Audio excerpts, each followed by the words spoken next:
என்னாச்சு? ஏன் பதட்டமா இருக்கீங்க? அப்பா சின்னம்மா அத்தை சித்தி எல்லாருமே மலை மேல இருக்கிற பங்களாக்கு போயிருக்காங்க. அந்த பங்களா வச்சுட்டு இதை காட்டு விட்டு பறக்குதுங்களா? அந்த வண்டு அப்பா சின்னம்மா அத்தனை எல்லாரையும் கொட்டிருக்காங்க. அப்புறம் என்னாச்சு? என் அப்பா கிட்ட பேச வந்த மலைவாழ் மக்கள் சில பேரையும் அந்த வண்டு கொட்டிருச்சா. அந்த வண்டு கொட்டினதுல அங்க 3 பேர் ஏத்து போயிட்டாங்களா? கொட்டினதுல இருந்து எல்லாருக்கும் தலைவலி காய்ச்சலா இருக்கும். நம்ம எல்லாருமே அங்க போலாம். அப்படியா? கவலைப்படாதீங்க, எல்லாரும் அங்க போலாம். சரி வாங்க, லேட் பண்ணாம உடனே கிளம்பி போவோம். கேம்ப்ல இருக்கிற டாக்டர்ஸ் எல்லாரும் கிளம்பி வர சொல்லுங்க. உடனே நம்ம முன்னாடி கிளம்பலாம். வாங்க போலாம். ஐயா ஒரு நிமிஷம், யாரும் அங்க போக வேண்டாம். என்னங்க சொல்றீங்க? என் அப்பா சின்னம்மா எல்லாருமே அங்கதான் இருக்காங்க. புரியுது தம்பி, அதுக்காக இங்க இருந்து யாரும் போய் அந்த வண்டு கிட்ட மாட்டிக்க வேணாம் தம்பி. அந்த அசுர வண்டை பத்தி உங்களுக்கு தெரியாது தம்பி.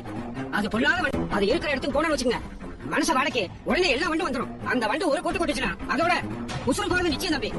அந்த அளவுக்கு எங்க ஆளுங்க நிறைய பேர் பாதிக்கப்பட்டிருக்காங்க தம்பி. கடந்த 6 மாசத்துல மட்டும் அந்த வண்டு கொட்டி 16 பேர் இறந்து போயிருக்காங்க. இது விஷயமா அமைச்சர்கிட்ட பேசுறதுக்காக தான் எங்க ஊர் தலைவரும் மற்றவங்க எல்லாரும் அமைச்சரை பார்க்க போயிருந்தாங்க. நீங்க யாரும் அங்க போக வேணாம் தம்பி. ஐயோ பெரியவரே, இப்ப பேசுறதுக்கு நேரம் இல்ல. அந்த அளவுக்கு அது பொல்லாத வண்டு தம்பி. ஒத்த வந்து கடிச்சதுனால 2-3 நாளைக்கு தான் உசுறு தங்க.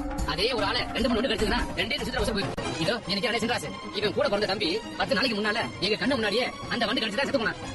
எங்களை மன்னிச்சிருங்க தம்பி, எங்களுக்கு எங்க உசுறு முக்கியம். அதனால வர முடியாது தம்பி. கோச்சிக்காதீங்க தம்பி. டாக்டர்மா நீங்க அங்க போறது நல்லது இல்ல. எங்களுக்கு நல்லது செய்யணும் வந்துட்டு நீங்க யாரும் போய் ஆபத்துல மாட்டிக்காதீங்க. ஒரு ஆள் போதும். அங்கிட்டு போய் என் குடும்பத்தை நான் கூட்டிட்டு வரேன். பாத்து ஜாக்கிரதை. தம்பி ஒரு நிமிஷம் தம்பி.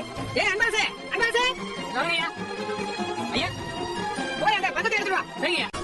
இந்த நெருப்பு பந்தத்தை கையில வச்சுக்கோங்க. அவசரத்துக்கு தேவைப்படும்ல, நாங்க தயார் பண்ணி வச்சிருந்தோம். அங்க போய் வண்டியை வச்சு இறங்கின உடனே இந்த பந்தத்தை பத்த வச்சிருங்க.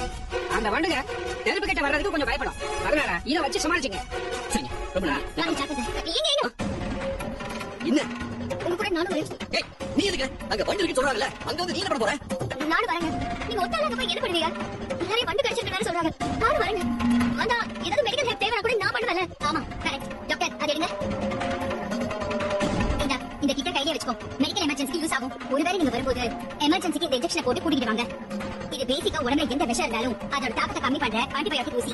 இதை நீங்க எல்லாருக்கும் போட்டு கூட்டிட்டு வா. ஒருவேளை அவங்க இங்க வர வரைக்கும் அது தாக்கு பிடிக்க உதவி பண்ணும். சரி உங்க கிளம்புங்க. பாருங்க சீக்கிரம் வா. வண்டி எடுங்க.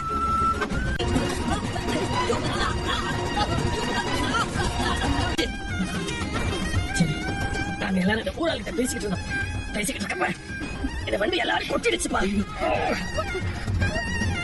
சரி, கொட்டிடுச்சா? என்ன செய்யுது? என்ன எதுவும் கட்டல.